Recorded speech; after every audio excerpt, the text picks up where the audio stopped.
E a gente vai começar conversando. A gente está mudando um pouquinho o esquema das lives, porque eu quero justamente me aproximar de vocês, poder tirar dúvida, poder conversar um pouquinho mais. Para quem assiste as lives consistentemente, frequentemente, sabe que eu gosto de ir falando, e como diz a Mili, minha querida amiga lá de Salvador, me dá o tema de inteligência emocional, eu saio falando desembestado e muitas vezes não dá para eu conseguir parar para ler o que vocês estão comentando aí. E aí eu queria me aproximar um pouquinho mais de vocês. Então eu quero conversar sobre esses assuntos importantes da nossa classe de médicos veterinários e dos simpatizantes também, que gostam de ouvir falar, para conversar mesmo, para tirar as dúvidas. Eventualmente você pode me mandar perguntas e eu respondo. Essas perguntas podem ser por escrito. Se você quiser participar ao vivo, você também pode falar eu quero, levanta a mãozinha e daí eu te chamo ou você me chama. Suzana Galvão, seja bem-vinda também. E aí a gente pode entrar ao vivo e bater um papo e conversar sobre essas questões relacionadas ao nosso dia a dia, nas quais a inteligência emocional e as ferramentas e as estratégias podem nos ajudar muito, já que a gente não aprende nada disso nos bancos da graduação, da universidade, tampouco nos bancos de pós-graduação e aprimoramento. A gente tem ido muito atrás de cursos técnicos, que são as chamadas hard skills, e deixa um pouquinho de lado essas outras ferramentas. E aí eu vou contar para vocês por que eu fui parar nisso. Né? Muita gente me pergunta, pô, você já era conhecido na área de cardio, palestrante e professor, ainda dou, né? Aula no Brasil inteiro conversando sobre esses assuntos de cardio, por que você foi trabalhar com outra coisa e começar praticamente do zero, uma carreira meio que paralela? E aí eu vou começar conversando para vocês e explicando por que eu fui parar nisso. Porque eu sofri na pele tudo isso que todo veterinário sofre. Eu não fui exceção à regra. Eu sofri com questão financeira, de ganhar pouco, ter que trabalhar muito. Eu sofri com muita pressão de cliente. Cliente que muitas vezes não entende que o prognóstico do paciente não é um prognóstico muito bom, então ele acaba cobrando excessivamente da gente. As sessões de terapia que a gente tem que fazer durante os atendimentos com os nossos clientes, porque muitas vezes eles vêm em busca desse tipo de coisa. A cobrança de colegas, a falta de ética. Eu entrei em pré-burnout, eu quase tive burnout, que é aquela síndrome que vocês conhecem e a gente conhece muito bem de tanto ouvir falar dentro da nossa classe, a gente conhece na prática. Muitos de nós, veterinários, estamos em pré-burnout ou mesmo em burnout, a gente nem sabe disso, porque a gente não entende direito as zonas emocionais que a gente navega. E aí começa a entrar a importância da gente saber esse tipo de coisa, até para a gente se autodiagnosticar, para a gente começar a prestar atenção nesse tipo de coisa, porque senão a gente acaba ficando comprometido, né? O nosso atendimento fica comprometido. Enfim, então eu sofri, tudo que veterinário reclama, eu sofri na pele. As pessoas acham que assim, você é famoso e dá aula no Brasil inteiro, é conhecido, então não tem esse problema de grana, não tem esse problema de lidar com tudo isso. Sim, tive sim por muito tempo. E aí eu comecei a buscar justamente esse tipo de ferramenta, um pouco porque eu sempre gostei muito de ler sobre inteligência emocional, sobre linguagem corporal, relacionamento interpessoal, conflito com o cliente, como montar uma sala de atendimento. Eu sempre tive muita curiosidade a respeito desses assuntos. E aí eu comecei a estudar e por conta de eu dar aula em cardiologia, eu acabava introduzindo esses assuntos entremeado na cardiologia, porque cardio é um assunto que é muito denso. Eu sempre gosto de explicar muito os porquês das coisas, eu gosto muito de fisiologia, então quem já teve aula de cardio comigo sabe que eu sempre linko o quadro clínico, o tratamento e o prognóstico sempre com a fisiologia, com a anatomia, então acaba ficando mais denso ainda. E aí, por conta da logística de aula de pós-graduação e cursos de aprimoramento, o Léo Brandão tá aí. Fala aí, meu amigo, tudo bem, Léo? Então, por conta dessa logística desses cursos de aprimoramento e de pós-graduação, que são aos finais de semana, quer dizer, o sujeito fica lá sexta-noite, sábado o dia inteiro e domingo até a hora do almoço ou domingo o dia inteiro, escutando sobre cardiologia, acabava que eu, ao perceber que a turma estava ficando um pouco cansada e etc., eu começava a entremear um pouco desses assuntos de inteligência emocional e soft skills, que na época nem se chamava soft skill. Soft skill é uma terminologia um pouco mais moderna, que o mundo corporativo usa para falar dessas habilidades justamente de relações interpessoais, dessas habilidades de como lidar com o cliente, como ter convívio um pouco melhor com outros colegas, ética e etc. Todos esses assuntos que eu vivo falando. E aí, por conta disso, eu acabava entremeando, ensinando, e aí eu comecei a ter feedback. E aí eu resolvi profissionalizar. E ao buscar a formação em coaching, hoje eu sou Master Coach, hoje já faz tempo, acabou que eu encontrei muita resposta para situações que eu vivi pessoalmente. E aí, por conta disso, eu comecei a ensinar. Então tem muitos assuntos relacionados a soft skills, inteligência emocional, que eu fui buscar dentro do coaching, mas que depois eu continuei estudando sozinho, até por conta da minha curiosidade sobre esses assuntos. E ao perceber como isso mudou a minha vida, que eu comecei a entender por que eu tinha uma carga técnica tão grande, eu sempre fui muito intenso, sempre gostei muito de estudar. Então eu percebia que, embora eu tivesse competência técnica, e não me leve a mal no que eu vou dizer agora, isso não é arrogância, isso faz parte do processo de autoconhecimento, que eu também entendi tudo isso no coaching. Eu comecei a perceber que eu tinha competência técnica melhor do que muitas outras pessoas, só que essas outras pessoas às vezes tinham uma agenda mais cheia do que a minha. E aí, mas o que está acontecendo? Porque aí eu comecei a entender tudo isso que eu vivo falando hoje nas lives, tudo que eu vivo falando nas palestras, nos meus cursos presenciais, no Evolution, no Secret e agora também nos cursos online, no EvoVet, que é justamente a importância de você fazer um paralelo, não ficar buscando apenas conteúdo técnico das coisas. A gente precisa estudar também sobre relacionamento interpessoal. Por que precisa estudar? Porque a gente acha que o nosso background de vida é capaz de nos dar suporte para a gente conseguir lidar com a pressão de cliente, com a pressão do quadro clínico de um paciente que não melhora e porventura ele é de um cliente que é mais exigente, que gosta das coisas do jeito dele, e estudar perfil comportamental dos clientes e de outras pessoas e etc. Se você não estuda, você não tem suporte para conseguir lidar com tudo isso. E aí começa a ficar muito pesado. É por isso que muitos colegas veterinários que são hábeis do ponto de vista técnico acabam, por vezes, querendo largar a profissão porque não suportam a pressão. A gente tem uma matéria-prima muito grande para formar burnout. Por quê? Alta complexidade, a gente lida com diversas especialidades, ainda que você não goste de emergência, por exemplo, dependendo do lugar que você está atendendo, chega uma emergência, você é obrigado a atender, ainda que você não goste de dermatologia, como é o meu caso, por exemplo, chega um cliente com um paciente com problema dermatológico, você tem que atender, ainda que você não goste de neurologia, quer dizer, você tem que saber muita coisa, e não dá para saber tudo que a gente precisa, e aí começa a pressão em cima da gente. E se a gente não entende todas essas questões de inteligência emocional, como é que você reage diante de situações, como é que você lida com as suas próprias emoções, como é que você decifra as suas próprias emoções, fica difícil. Então, por conta disso, eu fui buscar e por ter vivido na pele. E aí, junto com essa questão toda que você acaba estudando, eu descobri que é justamente na inteligência emocional, justamente nesse tipo de curso de desenvolvimento pessoal, vamos colocar assim, que a gente entende qual é o nosso propósito. E se você não sabe qual é o teu propósito, fica difícil de você navegar em meio às turbulências que a vida nos coloca vez ou outra. A pandemia, a pressão e etc. Então assim, aí eu descobri o meu propósito. E o meu propósito hoje, que está muito bem descrito graças a todos esses recursos, todas essas ferramentas de desenvolvimento pessoal, é justamente inspirar as pessoas de modo que elas tenham vida em abundância, aquela mesma vida que Jesus prometeu.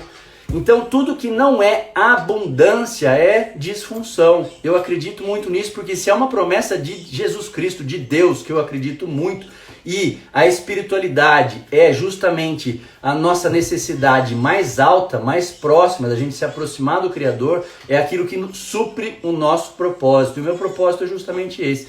Foi aí que eu descobri, estudando tudo isso. Então eu quero ensinar as pessoas, eu quero contagiar o maior número possível de pessoas. Por isso que eu faço as lives, por isso que eu faço as palestras, por isso que eu faço os cursos, para que outras pessoas possam se beneficiar dessas coisas. Enfim, já falei bastante, já expliquei por que agora a gente vai fazer eventualmente essas lives interativas para que você converse comigo, para que você possa tirar suas dúvidas, porque eu sei que tem muita gente que tem um monte de dúvida, não tem oportunidade de perguntar, e tem muita gente que é muito cético com relação a esse tipo de coisa, o que é absolutamente normal. Eu também sou cético, e quando você me fala em coaching, em mindset, em mudança de vida, em uma vida extraordinária, eu também tenho ranço.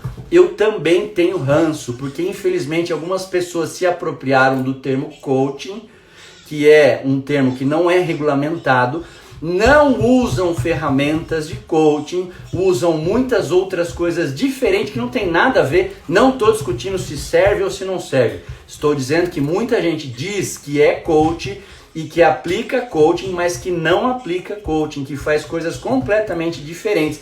E aí fica essa palhaçada que enche o saco de um monte de gente realmente querendo consertar a sua vida. Ah, eu posso fazer você fazer ter isso, ter aquilo na sua vida profissional, na sua vida pessoal e etc. Que muitas vezes, infelizmente, são pessoas que nem conseguiram tantos resultados assim na própria vida e estão prometendo coisas para que você consiga na sua. Eu vou dizer o seguinte, eu falo isso no primeiro dia de todos os meus cursos, nos presenciais e no online, cursos de desenvolvimento pessoal. Desenvolvimento pessoal, meu amigo, minha amiga, é aqui, ó, no esforço, é sangrar. Não acredite nessas promessas que eu posso fazer você ter uma vida extraordinária, porque não sei o que. Eu estava conversando com uma pessoa sobre isso esse final de semana, inclusive. Muita gente pega essa promessa e acaba colocando as pessoas dentro de uma estrutura fechada, cheio de luz, com música e pá, e não sei o que, você pode, você consegue, estimula a pessoa, não tem nada a ver com desenvolvimento pessoal, isso é estímulo. A pessoa sai de lá empoderada, achando que ela vai mudar a vida dela. Segunda, terça, quarta, ela começa a se deparar com os problemas tudo de novo, aí ela não alcança tudo aquilo que ela achou no final de semana que ela era capaz de alcançar. E daí ela acaba achando que o problema é dela, porque ela não teve competência para melhorar. Não é. Ficar sendo estimulado não é suficiente. Desenvolvimento pessoal é um negócio que vem de dentro para fora. O que eu faço é ensinar ferramentas e ficar, enquanto a gente está no curso, ficar estimulando, ficar promovendo, ficar orientando e etc. Mas isso aí é a constância depois de quem está afim. Então é isso, se você quiser começar a conversar comigo, deixa eu ver, eu já falei demais, e aí quando eu vou falando eu me empolgo, como diz a Mili. O Léo falou o seguinte: Calez, você é um grande exemplo de quanto o autoconhecimento é fundamental para a nossa evolução, você é um grande exemplo, meu caro. Você que é, Leonardo, você que é um grande exemplo de autogestão emocional, uma pessoa que se dá bem com todo mundo gosta, é muito legal saber disso. Então, se você tiver dúvida ou quiser começar a conversar comigo ao vivo ou por mensagem escrita, eu estou aqui às suas ordens para que para que eu possa tirar o máximo de dúvidas possível para você entender o que é um processo, o que é inteligência emocional, o que é você melhorar, se desenvolver como pessoa. A Patrícia falou alguma coisa aqui. Boa noite, pessoal. Calez, eu queria umas dicas para me preparar para ser um modelo de motivação e resiliência para minha equipe. Patrícia, boa pergunta. Obrigado pela participação antes de mais nada. Patrícia é líder de vendas, é uma amiga querida de muitos anos. Paty, a primeira questão é lembrar o seguinte, isso também é muito importante, uma pergunta muito bem colocada. Motivação é um negócio que é de dentro para fora. Por isso não existe palestra motivacional. Às vezes as pessoas vêm atrás de mim, eu queria uma palestra motivacional. Não existe isso. Eu não consigo, ninguém consegue motivar ninguém. A motivação, ela está atrelada a você possuir autoconhecimento e autogestão emocional, Paty. Por quê? Porque a motivação está alinhada com os seus valores. Virtualmente tudo pode ser tirado da gente, absolutamente tudo. Tudo que você tem materialmente pode ser tirado de você, menos os seus valores. A gente só perde os valores quando a gente deixa. E entra uma questão de autoconhecimento importante para a gente poder lidar, inclusive, com críticas, que é você saber o que você valoriza, o que é o valor. Valor é o teu guia de conduta, valor é uma bússola interna para você conseguir navegar diante de turbulências. E valores são muito individuais. O que você valoriza, Patrícia, que me fez a pergunta, é diferente do que eu valorizo, Caleiso. Então eu tenho que saber o que é valor para mim. E aí eu tenho que elencar, porque obviamente a gente tem mais de um valor. Existe exercício para isso. Existem ferramentas para a gente saber quais são os nossos próprios valores. Porque ninguém nos ensina, a gente não tem ensinamento de inteligência emocional. Garanto que o seu pai, Patrícia, sua mãe, quando você era mais nova, ninguém ficou falando para você. E infelizmente você também não deve ter feito isso para os seus filhos. Olha, Patrícia, isso é um valor para você, tá vendo como isso é importante na sua vida? Patrícia, isso você não valoriza muito, a gente simplesmente vai vivendo, vai tomando as nossas decisões. E de onde vêm os valores? Da nossa genética, do nosso estímulo e do nosso comportamento, da forma que a gente vai organizando as nossas sinapses neurológicas, com o perdão do pleonasmo. Você organiza o seu comportamento, vai desenvolvendo um tipo de perfil comportamental, um tipo de personalidade, e ao longo da vida você vai sofrendo frustrações e vitórias, e você passa a valorizar mais uma coisa, menos outra, e aí você consegue elencar determinados valores. Por que os valores são importantes? Porque são eles que alimentam a nossa necessidade de significância, que é justamente pela nossa espiritualidade. Então o que você valoriza vai te ajudar a nortear. E aí você precisa conhecer os seus valores para poder tomar decisões certas ao longo da sua vida, porque cada vez que você toma decisões que te afastam dos seus valores, invariavelmente isso vai terminar levando a estresse, a estafa, a esse tipo de coisa. Todo mundo já teve uma situação dessa. Por exemplo, família para mim é um valor muito, muito forte, assim como eu sei que é para outras pessoas. Para outras pessoas não, tem gente que bota a mochila nas costas, vai viver em outro país e cada hora está num canto e está tudo bem, não tem certo e errado.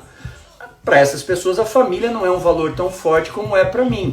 Eu estava nos Estados Unidos, o meu pai estava doente, eu sabia que ele não ia durar muito tempo, eu não consegui ficar nos Estados Unidos, embora tivesse tido propostas interessantes de ficar lá, de crescer profissionalmente, de aprender, mas eu sabia que se eu fizesse aquilo naquele momento de vida que o meu pai não duraria muito, eu sabia que depois eu ia carregar um peso emocional, uma culpa tão grande, que isso não ia me trazer felicidade, muito menos realização, que são duas coisas diferentes. Então entender os seus valores faz você tomar decisões mais alinhadas aos seus valores para alimentar a sua espiritualidade, que está lá em cima na escala de necessidades humanas, quer a gente admita isso ou não. Por que eu estou dizendo tudo isso, Paty? Porque a motivação acontece a partir dos seus valores. Então tem exercícios práticos que a gente faz e que a gente propõe fazer para que você se mantenha alinhada aos seus valores, exercícios diários, porque se você não conhece seus valores,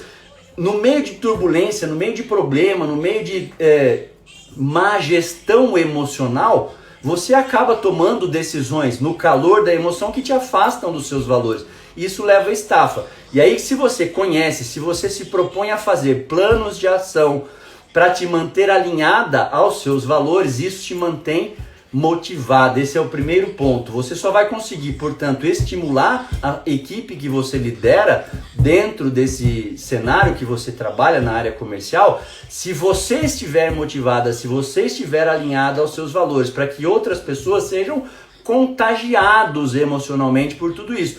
Por ver que você é uma pessoa que mesmo diante de trabalho e turbulência consegue se manter motivada, focada, dentro do seu propósito, etc. É dessa forma que você consegue estimular os seus liderados, mas você motivá-los não. O que você pode fazer, Paty, é justamente desenvolver estratégias de autoconhecimento para cada um dos seus liderados, para cada pessoa do seu time, para que eles tenham acesso a esse tipo de coisa, para que eles também fiquem alinhados ao cada um individualmente a seus próprios valores. Por isso as grandes corporações, você pega Google, LinkedIn, Facebook, todas essas grandes corporações que têm uma visão mais moderna, as Zappos, que eu cito bastante no Evovet, é uma empresa americana de venda, começou com venda de calçado online, que acabou depois vendendo todo tipo de roupa online, justamente por causa da cultura, do propósito que eles trabalham muito firmemente, dos valores.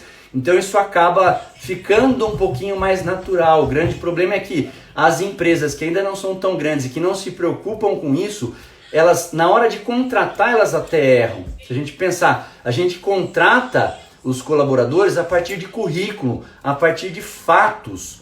Então, se ele fez essa faculdade, se ele tem essa competência técnica, se ele fez esse curso de aprimoramento, esse estágio, teve esse resultado, tudo com fatos lógicos.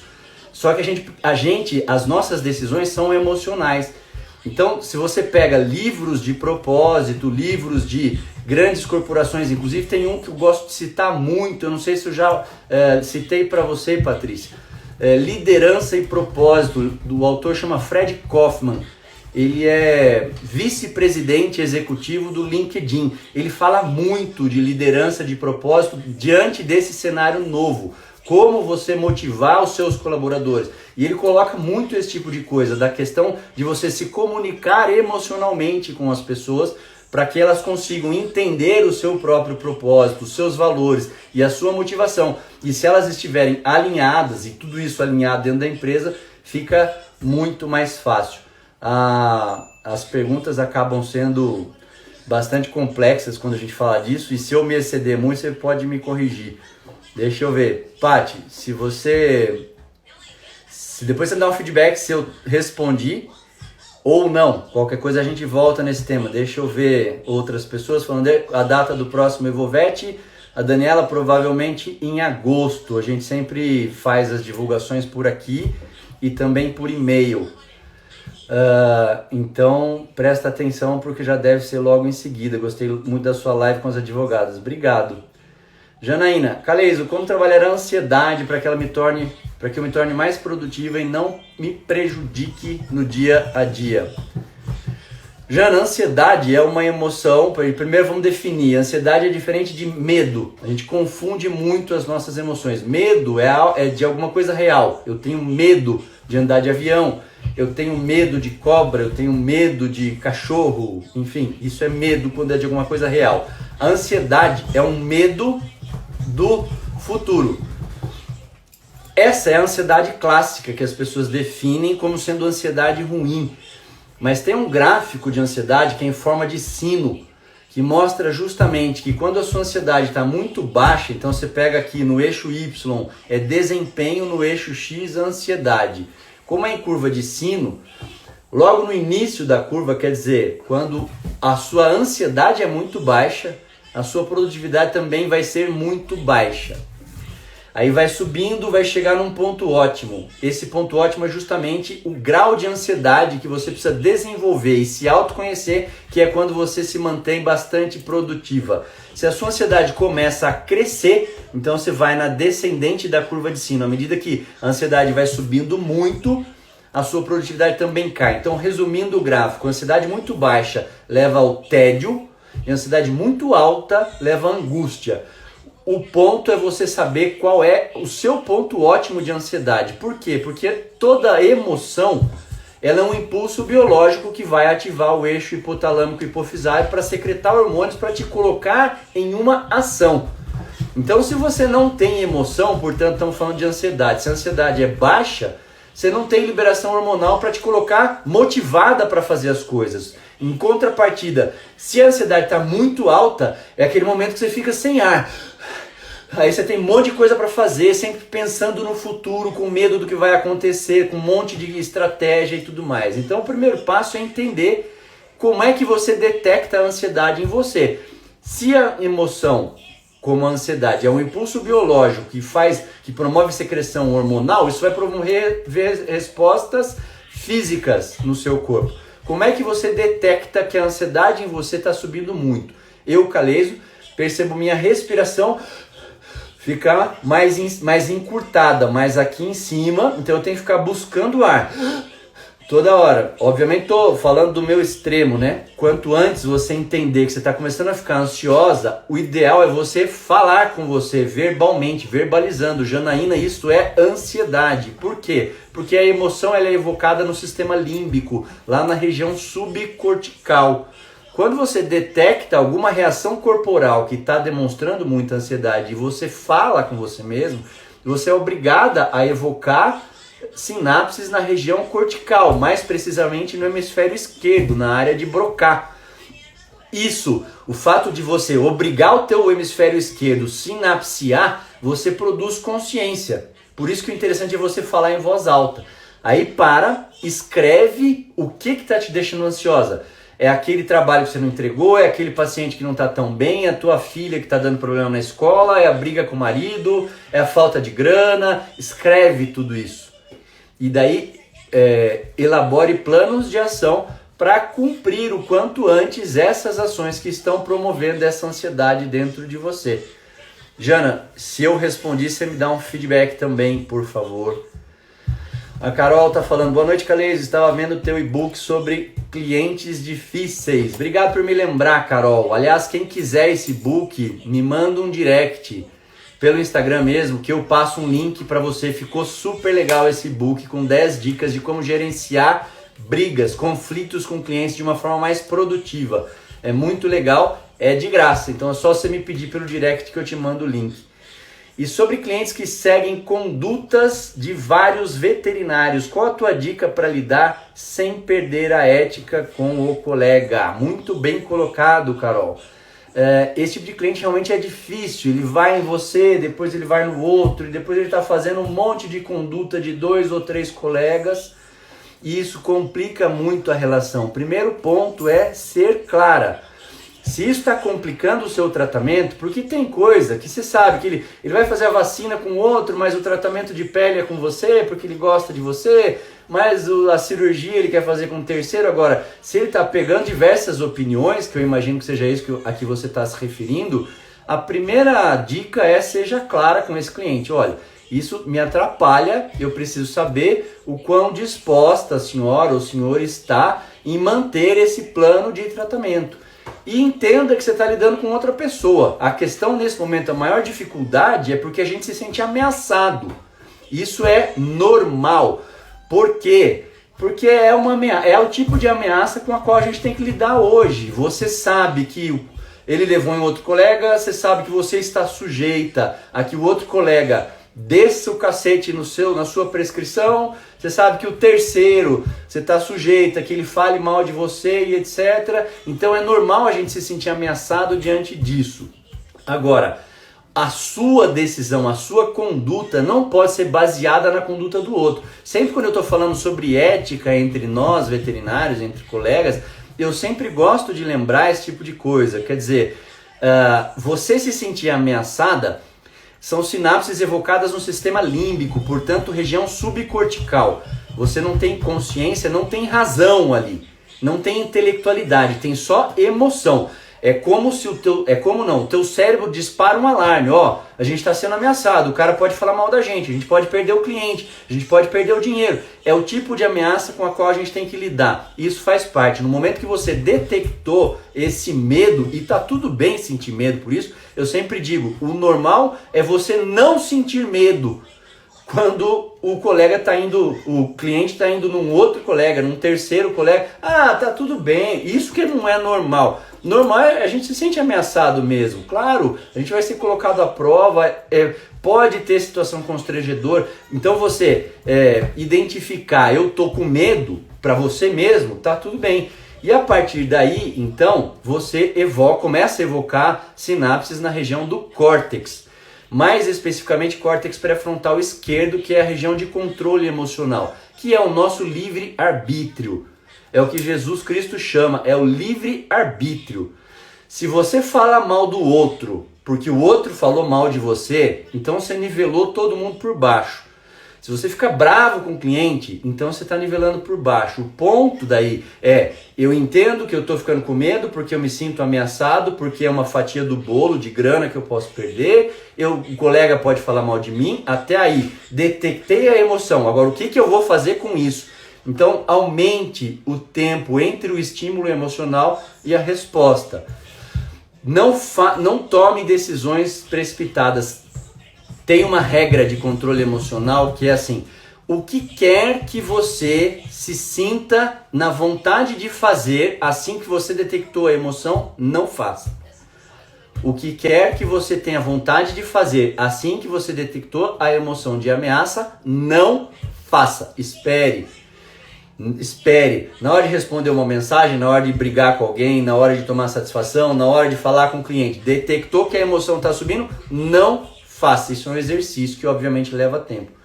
À medida que você vai fazendo isso, fica mais fácil. Daí você passa a lidar um pouco melhor com esse tipo de situação.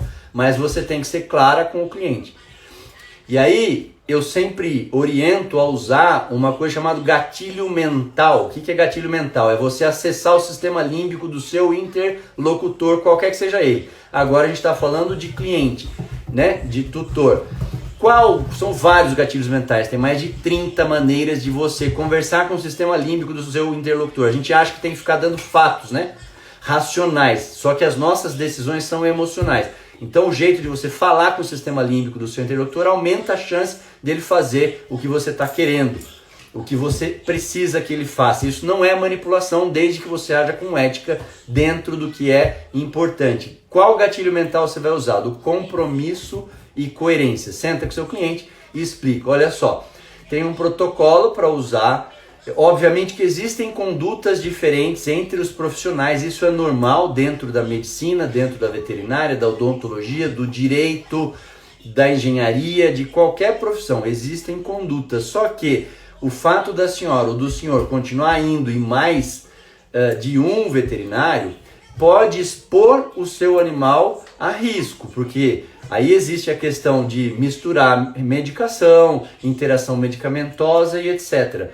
Aí onde é que entra esse gatilho mental do compromisso e coerência? Todas as vezes que a gente fala alguma coisa, Carol, aumenta a chance da gente fazer. Não estou dizendo que isso acontece 100% das vezes. Eu estou dizendo que aumenta a chance da gente fazer. Por quê? Porque existe uma pressão social para que quem não cumpre o que promete, para quem não cumpre as suas próprias falas, acabe sendo julgado socialmente. E ninguém gosta disso. Então tem um trabalho muito legal, vou citar rapidamente para tentar ir para as próximas perguntas aqui. O sujeito é o seguinte, eu sou um voluntário do trabalho, da pesquisa. Eu chego na praia sozinho, coloco lá minha cadeira e minha esteira, meu celular e meu dinheiro e ponho do lado de uma família, por exemplo, mas eu não me dirijo à família. Daí depois eu vou tomar um banho de mar, entro na praia. Daí depois entra um outro voluntário, que também faz parte do processo, só que ninguém sabe, e tenta furtar as minhas coisas. Qual a chance dessa família, para quem eu não pedi nada, tentar impedir esse furto? 20% foi o resultado da pesquisa. Daí eles mudaram, colocaram uma segunda cena. Eu chego lá, coloco as minhas coisinhas sozinhos na praia, me dirijo à família. Daí eu me dirijo, olha, tudo bem, bom dia, sabe o que é? Eu tô sozinho, posso deixar minhas coisas aqui perto de vocês e eu vou tomar um banho de mar? Vocês dão uma olhadinha pra mim? O cara normalmente fala, pode, claro, pode ir lá tomar. E aí entra o outro voluntário, que é um ator, e tenta furtar as minhas coisas. Para quanto que muda esse percentual das pessoas que tentam impedir o furto? Vai para 95%. Então, quando você não pede nada, 20%. Quando o cara pedia para o outro tomar conta das coisinhas dele, sobe para 95%. Por que isso? Porque a pessoa se comprometeu. Pode ir lá, eu tomo conta para você. Então, o fato de você se comprometer verbalmente com alguma coisa aumenta a chance de você se sentir impelido a fazer aquilo que você falou. Isso chama gatilho mental de compromisso e coerência. Tudo isso é científico. Então, nessa situação especificamente, você pode se dirigir para o cliente e dizer: eu queria saber se o senhor pode seguir só a minha conduta, porque senão eu não vou ter condição de avaliar se está melhorando ou se não está melhorando. Posso contar com o senhor? Se ele disser, pode, vou seguir só o que você está falando. Aumenta a chance dele fazer isso. Quer dizer que ele vai fazer? Não se sabe, você não tem controle sobre ele. Mas daí, se ele não fizer, você também tem muito mais liberdade de dizer, olha, então eu não vou... Voltou. Você ficou sabendo. Ou ele contou, passei esse remedinho também aqui, o doutor fulano mandou. aumenta a sua liberdade de dizer, olha, tudo bem, tá tudo ok, só que eu não vou mais tratar do seu animal. Você demite o cliente, mas demite de uma forma tranquila, calma, tendo feito aquilo que precisava. Carol, acho que eu respondi a sua pergunta, deixa eu ver. Aí você me fala depois. A Michele, Mili, no Evolvete descobrimos nosso propósito. Ah, obrigado, Michele. A Ticiane Caleiso, olá. Você falou da importância de saber nosso propósito de vida. Existe uma melhor forma para descobrir o meu? Tici, vamos participar amanhã do Evolvete do módulo 3. Pode participar lá para a gente fazer de novo.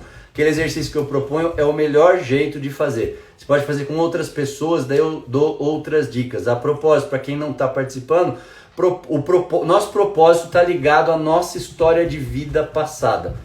Tudo que você já viveu, é isso que te leva ao propósito. Por isso que diversas pessoas que passam por determinados problemas e conseguem lidar melhor com esses problemas, elas acabam ensinando outras e fazem disso muitas vezes uma profissão, inclusive. Porque elas passaram a ter a experiência do processo. Aquilo mexe com ela. É o que aconteceu comigo, inclusive, que eu falei no início aqui. A Patrícia, excelente, vou ler liderança e propósito e aplicar as ferramentas. Obrigado você, Paty, pela participação, pela presença. Aí todo mundo, não consigo acompanhar, a imagem congelando muito. Será que é o meu Instagram, a minha internet? Ou é o do Orly, será? Dá um feedback para mim se a minha imagem tá ok aí para vocês. A Mili, vivi meses com essa angústia antes do Evolvete, aprendi a perceber a ansiedade no meu corpo e falar para mim, isso é ansiedade. Ela tá falando provavelmente a pergunta da Janaína. A Jana, o Evolvete me ajudou muito a identificar os gatilhos. Obrigado, Jana. Deixa eu ver. A Carol ficou excelente a propósito. Obrigado pelo trocadilho também, Carol. Muito espertinho da sua parte. Fala aí, Gu Baldasso. Não tinha visto que você estava aqui. Você gostou do e-book, Gu? Que legal. Muito bom, muito bom. Quem quiser o e-book que entrou depois, por favor, é só me pedir pelo direct. Eu mando um link, é super tranquilo, é de graça. Só se colocar seu e-mail, seu nome. E como transformar o cliente olhadinha em cliente pagante? A Janaína perguntou. Jana, olhadinha é aquela história, é uma oportunidade, passa a enxergar a olhadinha como uma oportunidade de você se aproximar daquele cliente. Quando a gente se sente mal, quando o cliente pergunta, eu também me sentia muito mal, eu cansei de perder cliente, porque quando me perguntavam, pode dar só uma olhadinha? Aquilo pra gente soa como uma questão assim, como você não fosse um profissional tão bom que valesse a pena pagar pelo teu serviço, mas você é bonzinho, então dá só uma olhadinha aqui pra mim. Vamos primeiro parar de entender que todo cliente é aproveitador, vamos colocar assim. Não é. Alguns perguntam na inocência mesmo. Eles acham que o que tem de mais? É só olhar e passar o nome de um remédio. Poxa, eu sou amigo, eu tô aqui sempre, etc. Eu sempre comparo a olhadinha, algumas pessoas ficam um pouco chateadas comigo, mas é o melhor jeito de comparar com o vendedor de queijo no mercado. É o cara que fica, ele oferece para você. Doutor, quer provar isso aqui? Doutor, prova esse aqui, ó. Ô, doutor, experimente esse aqui agora, ele é mais ácido, ele é mais cru, ele é mais cozido, e não sei o que. E você vai experimentando, eventualmente você gosta de um pedacinho de queijo. Daí o que você faz? Você compra.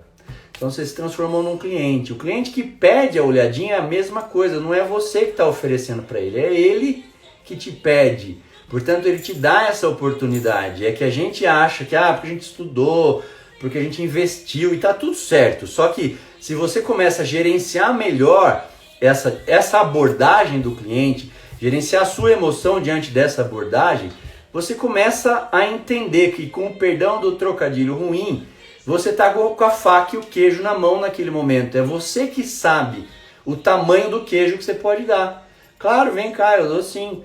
O que está acontecendo? Ele está coçando aqui?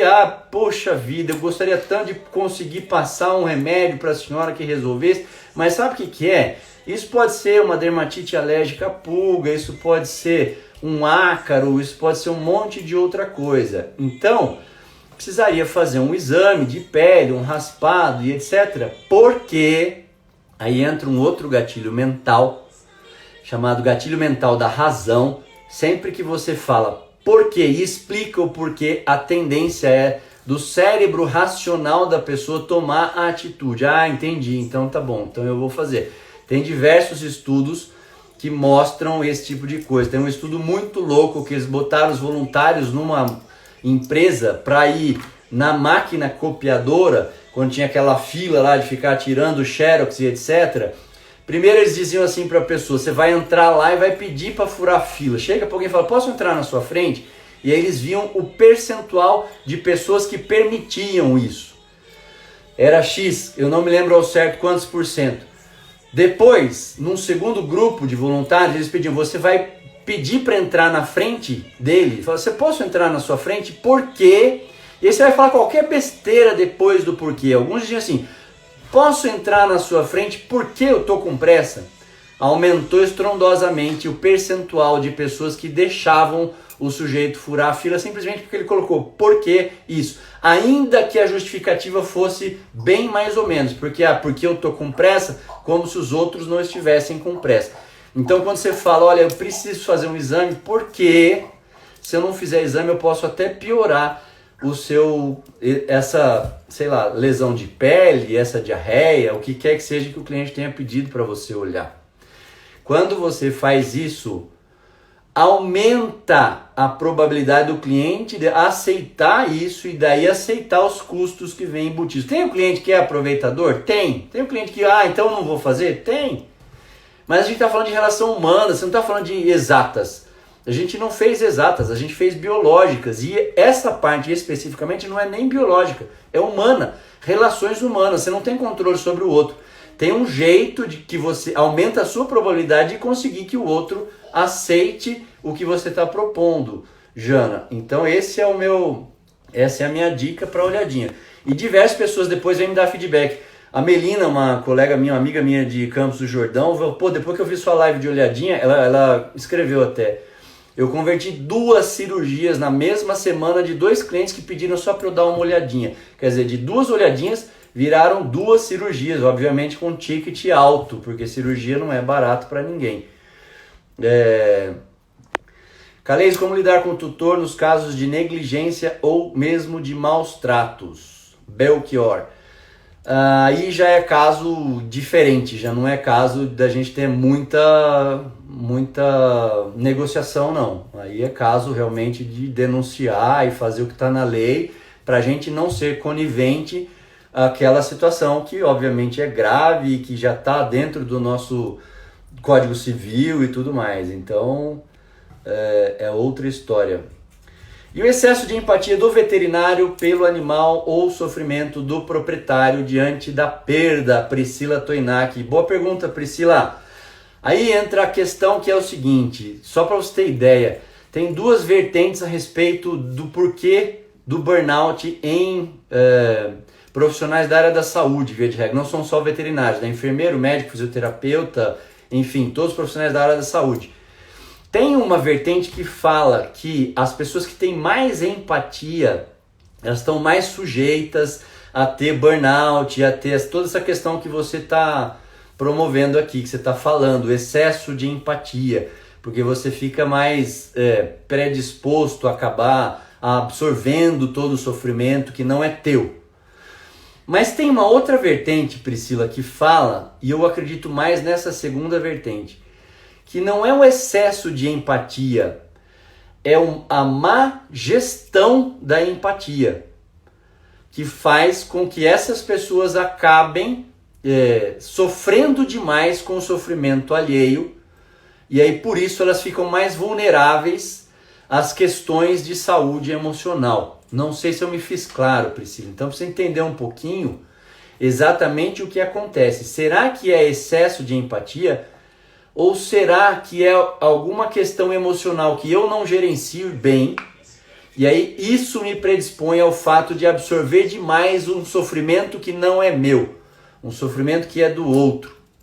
Que é o que eu acredito mais. Então tem que entrar num processo de autoconhecimento, num processo de autogestão, para poder decifrar isso um pouquinho melhor. Talvez até uma terapia e tudo mais, para poder trabalhar esse tipo de coisa para entender. A Carol disse que eu respondi, obrigado.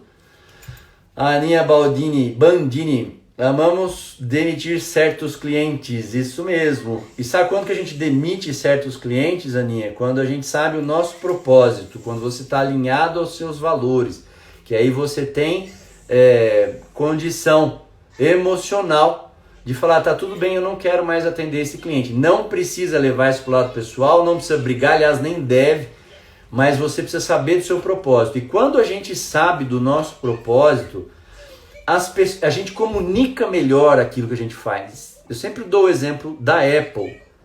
A Apple comunica muito o propósito. Você vê que a Apple ela não se coloca como uma empresa que faz computador, que faz telefone, ou que faz iPad, iPod, iPod, nem nada disso.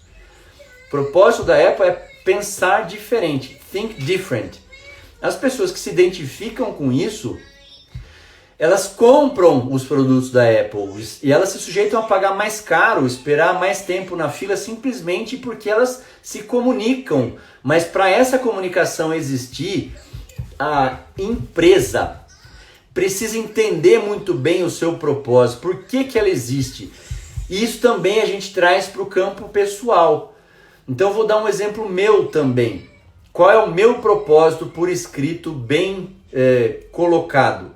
Inspirar as pessoas de modo que elas tenham vida em abundância, a vida que Jesus Cristo prometeu. Você vê que se você escuta as minhas lives, as minhas palestras, eu sempre falo um pouquinho de espiritualidade, que seja um pouquinho. Eu comunico o meu propósito de forma muito clara. Então tem veterinário, e não foi só um, não foi só dois, que chega para mim e fala, enquanto você ficar falando de Deus nas coisas que você fala, eu não faço os seus cursos, tá tudo bem, eu prefiro que não faça. Se você se incomoda com isso, eu prefiro que não faça, porque isso está dentro do meu propósito, eu não vou deixar de fazer. Então a empresa que quer vender para todo mundo, o veterinário que quer atender todo mundo, todo tipo de cliente, é porque ele não sabe qual é o propósito dele. E é mais fácil esse cara não conseguir prosperar do que alguém que eventualmente, por ter consciência do seu propósito, fala, eu não quero atender esse tipo de cliente. Tá tudo bem.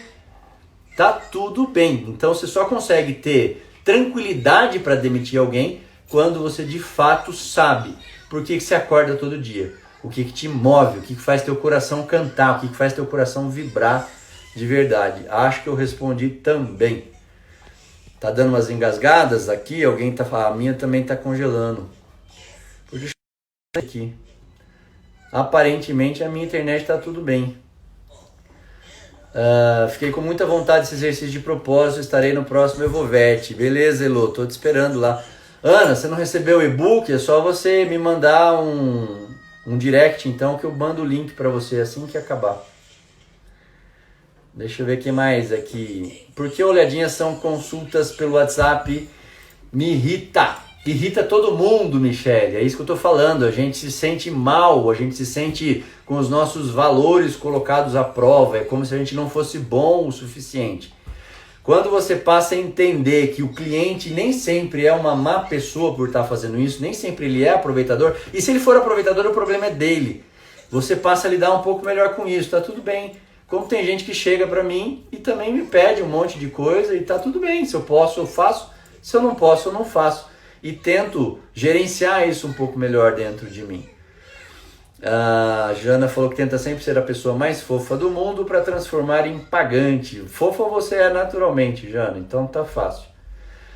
A Mariana Amado falou que dá olhadinha sem o cliente pedir. Muito bom, Mari. Isso é oportunidade, entender a oportunidade. A Tícia, excelente esclarecimento sobre excesso de empatia.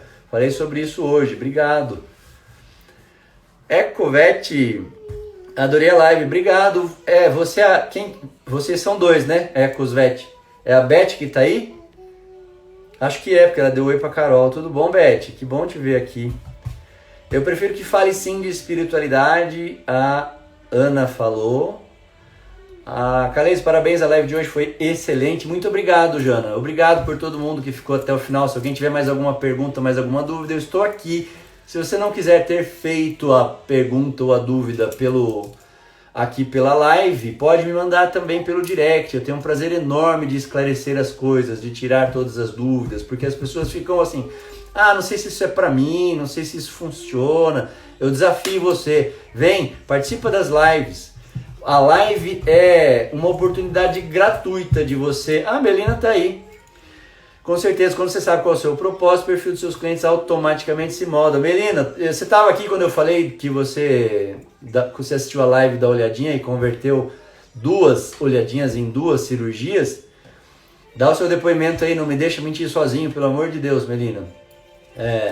Enfim, então é para todo mundo. A gente não tem esse tipo de educação emocional, esse tipo de educação de inteligência emocional, de lidar com as próprias emoções, de gerenciar as próprias emoções, de conseguir ter empatia num nível aceitável, sem você ficar doente pelo sofrimento do outro, pela pressão que você sofre e tudo mais.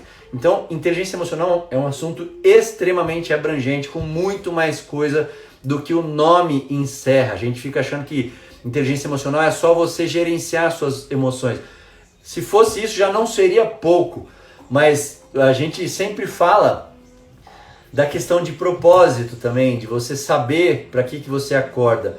Algumas pessoas, por bênção de Deus ou porque, sei lá, elas têm isso naturalmente. A Melina é uma delas. Eu sempre falo da Melina como uma veterinária extremamente vocacionada que eu conheço.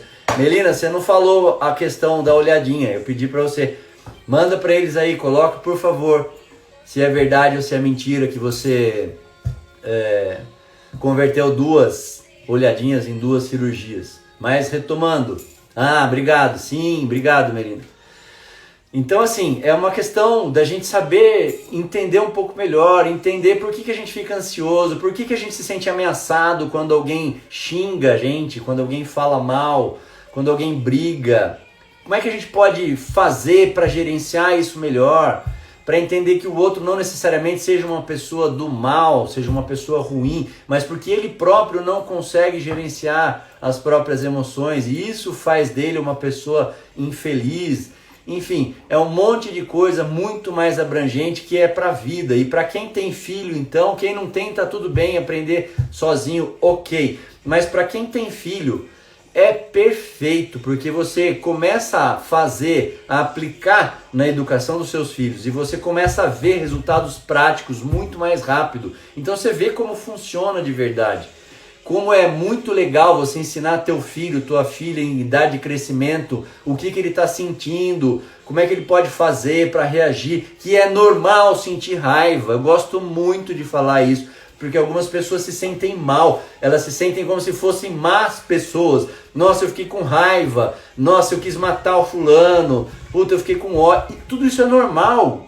A emoção, a gente não tem controle sobre ela. A emoção é um impulso biológico que leva à liberação hormonal, e daí você sentir tudo aquilo faz parte. Então você ensinar para o teu filho, para a tua filha, é normal você ficar com raiva quando o papai fala não para você, é normal você ficar triste quando acontece isso, é normal quando você está cansada com sono você ter um pouco mais de manha, mas precisa tomar outras ações, pode fazer outras coisas, aí você começa a ver o resultado, porque obviamente numa criança, ainda mais em idade de crescimento, as coisas são assimiladas de forma muito mais rápida, elas passam a ser muito mais ágeis, né, para poder colocar em prática, tá tudo borbulhando ali dentro, as sinapses estão começando a se formar, e você permitir que ela sinapseie de uma forma mais eficiente do que você, cara, é maravilhoso, é maravilhoso. Ah, desculpa, Melina, eu não vi que você confirmou, já tinha confirmado antes. A Cássia, Suzana tá falando que adorou a live. Obrigado, Suzana. Obrigado, Alice. Também gostou. A Michelle gostou. E quando o dono chega com um animal muito ruim e quer jogar a culpa da morte em você? Cássia, ótima pergunta. Isso também tem a ver com seus valores. Quando você sabe quais são os seus valores, no que você é boa, no que você é ruim, quando você sabe o que você faz bem feito e o que você faz mal feito, quando você sabe, trocando em miúdo, seu ponto forte, seu ponto fraco, e você entende que você não é nem suas qualidades e nem os seus defeitos, é mais fácil você ficar alinhado aos seus valores. Você lida melhor com esse tipo de situação porque você não absorve tanto, você não se ofende tanto, você entende que aquilo é um problema da outra pessoa, não faz parte de você. Portanto, é o que eu falei, virtualmente tudo pode ser tirado da gente. Todos os nossos bens materiais, etc., a nossa saúde, mas os nossos valores a gente só deixa alguém retirar. Alguém só retira da gente se a gente deixar. Mas aí você precisa saber quais são os seus valores, no que você é boa de verdade. E eu não digo só tecnicamente, é no que você é boa de gerenciar a emoção, de relacionamento interpessoal e etc. E aí, dependendo do que a pessoa fala, você sabe que aquilo não é para você. Faz parte do espectro de defeitos dela e ela está querendo colocar em você. Esse é o primeiro ponto. Aí depois, obviamente, que entra a questão de você se posicionar. Não quer dizer que autoconhecimento e autogestão emocional significa que você vai virar um monge budista e aceitar todo o lixo de porcaria que falam e etc. Mas você passa a se posicionar de uma forma mais firme e mais elegante, que daí quebra a outra pessoa que está diante de você. Aí a Melina colocou, sim, mas a verdade foi justo em uma semana que eu estava cansada de olhadinhas, exerci todos os dias o que aprendi. Obrigado, Melina, muito obrigado. E a gente está chegando ao fim, então, já são, aqui no meu relógio, sempre um pouquinho adiantado, quase 22 horas. Essa live vai ficar salva no meu IGTV, o Instagram já está avisando aqui que faltam 2 minutos até a gente encerrar. Depois o meu IGTV ele vai para o meu canal no YouTube, Calezo Rosa. Se você ainda não se cadastrou no meu canal, se cadastra. Tem sempre material legal sendo adicionado lá. Daí você clica no sininho, o YouTube notifica você. Ó, o Calezo colocou um vídeo novo lá. Você pode escutar. Sempre tem conteúdo que eu sempre falo de alguma coisa de soft skills, de inteligência emocional e tudo mais. Mas de qualquer forma, colocando a live no IGTV, se você assistiu e se você gostou, eu peço gentilmente que você deixe o teu comentário lá. Puta, foi legal, gostei disso, gostei daquilo, aquilo acendeu uma chave na minha cabeça e etc.